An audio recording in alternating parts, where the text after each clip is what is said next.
सन 2018 greater Noida Uttar Pradesh के एक छोटे से गांव बिसरख में एक परिवार रातों रात ऐसे गायब हो जाता है मानो कोई अदृश्य शक्ति उन्हें अपने साथ ले गई हो। आज की ये दिल दिला देने वाली कहानी अगर आपने आखिरी तक देख ली तो मैं आपको पहले ही बता दूं, ये कहानी आपके दिमाग से कई दिनों या कई हफ्तों तक आसानी से नहीं जाने वाली। लेकिन अगर आपके पास ये कहानी सुनने का दम है तो most welcome in the Rakesh Ranjan case.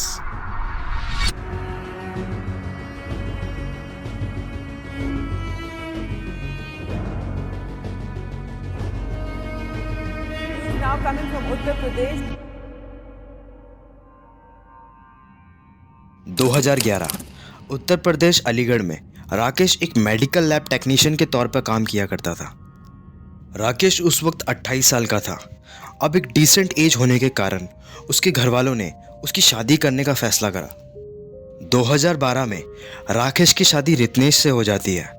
दोनों नोएडा उत्तर प्रदेश के छोटे से गांव बिसरख में शिफ्ट हो जाते हैं और फिर आगे जाके उनके दो बच्चे होते हैं, अवनी जो उस वक्त 3 साल की थी और अर्पित जो केवल 18 महीनों का था। अभी तक इस परिवार में सब कुछ सही चल रहा था, लेकिन किसने सोचा था कि आगे जो होने वाला है वो सबके पैरों तले जमीन खिसका देगा। 14 फरवरी 2018 राकेश का पूरा परिवार ऐसे गायब हो जाता है मानो कोई अदृश्य शक्ति उन्हें अपने साथ ले गई हो। अब काफी दिनों से रितनेश की बात उसके घर वालों से नहीं हुई थी, तो फिर रितनेश की फैमिली उसके घर जाकर उससे मिलने का फैसला करते हैं। लेकिन जैसे ही वो राकेश के घर पहुंचते हैं वो काफी चौंक जाते हैं, क्योंकि घर के दरवाजे खुले हुए थे और घर में कोई भी नहीं था।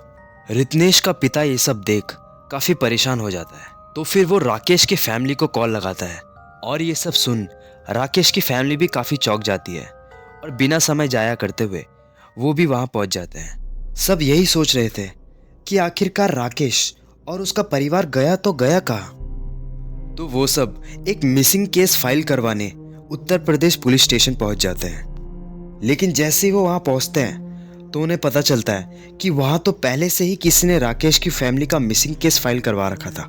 लेकिन इसमें हैरान करने वाली बात यह थी कि मिसिंग केस में सिर्फ रितनेश और उसके 2 बच्चों का नाम दर्ज था। ये सब होता देख रितनेश के पिता को लगता है इसमें कहीं ना कहीं राकेश का हाथ है, तो वो राकेश के अगेंस्ट एक मिसिंग फाइल दर्ज करवा देते हैं। लेकिन राकेश का भाई राजीव रितनेश के पिता के खिलाफ एक काउंटर केस दर्ज करवा देता है। ऐसा इसलिए क्योंकि राकेश और रितनेश के पिता की ज्यादा बनती नहीं थी और कई बार उनके झगड़े भी हो चुके थे। तो ये सब सोच राकेश के भाई को लगता है इस पूरी कहानी में रितनेश के पिता का हाथ है। अब इस पॉइंट पर आकर पुलिस भी काफी कंफ्यूज हो चुकी थी। उन्हें समझ नहीं आ रहा था कि आखिर चल क्या रहा है। अब कुछ दिनों तक इस चीज पर इन्वेस्टिगेशन की जाती है और हर वो एक इंसान जो राकेश और उसके परिवार को जानता था उन सब का इंटरव्यू लिया जाता है, पर किसी के भी खिलाफ कोई ठोस सबूत ना होने के कारण पुलिस किसी को भी पकड़ नहीं पाती। पर इन सब चीजों के साथ साथ पुलिस राकेश को भी ढूंढ रही थी, क्योंकि शक का कांटा अभी भी राकेश की तरफ ज्यादा था। लेकिन फिर भी पुलिस राकेश के खिलाफ कोई सबूत ढूंढ नहीं पाई और धीरे धीरे लोगों की भी इस केस से आस खत्म हो रही थी। लेकिन तभी 27 अप्रैल की सुबह पुलिस के पास एक ऐसी खबर आती है जो सबके पैरों तले जमीन खिसका देती है, क्योंकि उत्तर प्रदेश कसगंज के रेलवे ट्रैक पर एक लाश पड़ी मिली थी।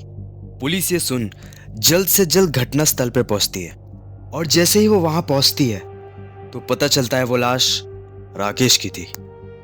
और जो लोग भी वहां मौजूद थे वो ये मंजर देख नहीं पा रहे थे, क्योंकि उसके दोनों हाथ और सर उसके शरीर से गायब थे, मानो किसी ने अपनी आपसी दुश्मनी उस पर निकाली हो। इस खबर ने मानो इस केस पर दोबारा एक जान डाल दी और जो शक अभी तक राकेश की तरफ था वो अब राकेश की पत्नी रितनेश और उसके पिता की तरफ हो चुका था।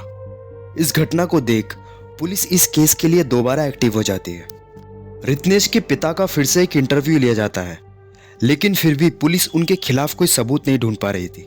धीरे धीरे कर पुलिस की शक के दायरे में काफी सारे लोग आ चुके थे, लेकिन फिर भी पुलिस किसी के भी खिलाफ सबूत ढूंढ नहीं पा रही थी और अभी तक रितनेश और उसके बच्चों का भी कुछ पता नहीं लगा था। पुलिस हर वो एक कोशिश कर चुकी थी जिससे इस केस को सॉल्व किया जा सकता था, लेकिन मानो ये केस और उलझता जा रहा था। धीरे धीरे कर इस केस की हेडलाइन हर न्यूज चैनल से खत्म हो चुकी थी पुलिस भी थक हार कर इस केस को बंद कर देती है और इसे अनसॉल्व मिस्ट्री केस की लिस्ट में डाल देती है और ये केस 3 साल तक यूं ही बंद रहता है। लेकिन 3 साल बाद जब अनसॉल्व मिस्ट्री केस की लिस्ट निकाली जाती है तो हायर अथॉरिटी इस केस पर काफ़ी डिस्कस करती है और ये केस दोबारा नोएडा पुलिस को मिल जाता है।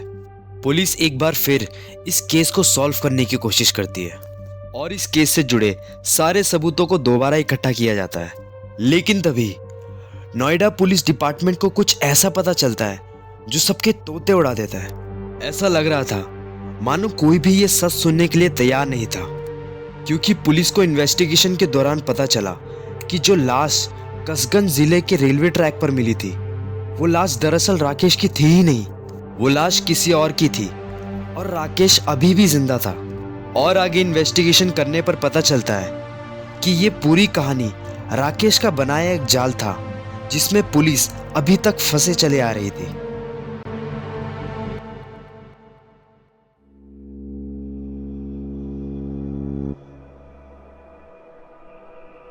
दरअसल ये पूरा सिलसिला शुरू होता है 2012 में, जब राकेश और रित्नेश की शादी एक दूसरे से होती है।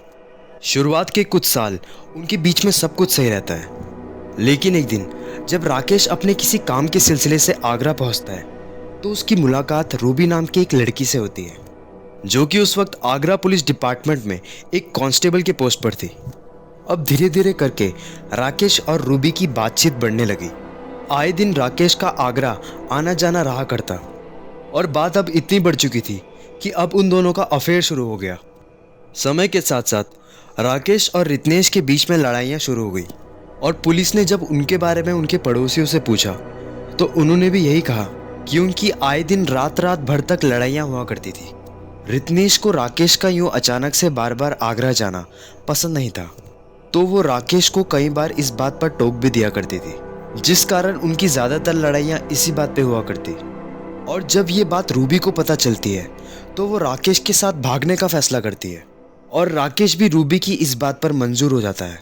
वो दोनों भागने का पूरा प्लान बना चुके थे और राकेश भी उसका साथ दे रहा था, लेकिन उन दोनों के बनाए इस प्लान में अभी भी एक परेशानी आ रही थी और वो थे रित्नेश और उसके 2 बच्चे, जो अभी भी राकेश के रास्ते का कांटा बने हुए थे। तो ये सब सोच राकेश अपनी जिंदगी का सबसे डरावना फैसला लेता है, जो कि किसी के भी शरीर से रूह निकाल दे। जिस रात राकेश अपने घर पहुंचता है, उसकी बीवी और 2 बच्चे उसका इंतजार कर रहे होते हैं। राकेश अपने घर पहुंच अपने परिवार के साथ खाना खाता है, लेकिन उसके कुछ समय बाद ही राकेश अपने हाथ में एक लोहे का रॉड लिए अपनी ही बीवी और 2 बच्चों का कत्ल कर देता है और उन्हें मौत के घाट उतार देता है।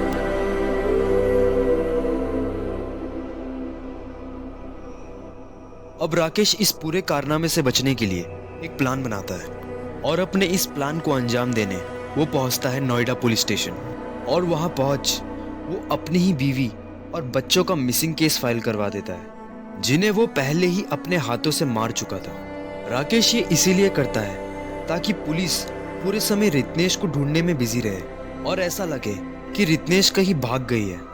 लेकिन किस्मत से कुछ दिन बाद ही रित्नेश के पिता उससे मिलने उसके घर पहुंचते हैं और किसी को भी घर में ना देख वो राकेश के पिता को कॉल लगा देते हैं। राकेश के पिता ये सब सुन जल्द से जल्द कसगंज जिले में पहुंचते हैं और वहां पहुंच वो भी काफी हैरान हो जाते हैं। रित्नेश के पिता ये सब देख पुलिस स्टेशन जाके एक मिसिंग केस फाइल करवाने का फैसला करते हैं, लेकिन जैसे ही वो सब नोएडा पुलिस स्टेशन पहुंचते हैं तो उन्हें पता लगता है वहां किसी ने पहले से ही रित्नेश और उसके बच्चों का मिसिंग केस फाइल करवा रखा था, जो कि राकेश ने खुद ही करवा रखा होता है। जब राकेश को पता चलता है कि पुलिस का शक अब उसकी तरफ हो चुका है और वो सब उसे ढूंढ रहे हैं, तो वो अब अपना दूसरा प्लान बनाने की शुरुआत करता है, एक फेक मर्डर।